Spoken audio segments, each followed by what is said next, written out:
আমরা আমাদের নবীকে সবচেয়ে বেশি ভালোবাসি, যিনি আখিরি নবী, যাকে বলা হয়েছে ওয়ামা আরসালনাকা ইল্লা রাহমাতাল লিল আলামিন।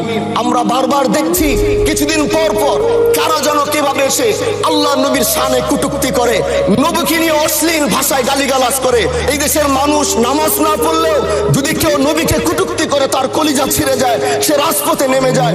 আমি বলবো যারা নবীকে কটূক্তি করে, নবীর নামে গালিগালাজ করে, এদের মৃত্যুদণ্ড, এই আইনটাও যেন বাংলাদেশের এই সংসদ থেকে পাশ করা হয়। মাননীয় স্পিকার, এলাকায় বলেছিলাম যে আমরা ন্যায়ের পক্ষে কথা বলবো, ইনসাফের পক্ষে কথা বলবো। তখন অনেকে হাত ধরে বলেছিল, হামজালা ভাই জাতীয় সংসদে যখন যাবেন একটু বললেন হাদি হত্যার বিচারটা যেন হয়। ন্যায়ের পক্ষে কথা বলেছিল, ইনসাফের আওয়াজ দিয়েছিল।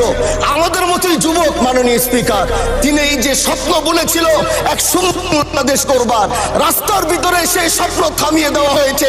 এই বিচার যদি না হয় তাহলে আমাদের মতো হামজালাদের নিরাপত্তাও রাস্তায় কেউ দিতে পারবে না মাননীয় স্পিকার। এই জন্য আপনার মাধ্যমে আমি বলতে চাই, হাদি হত্যার বিচার যেন সুনিশ্চিত করা হয়।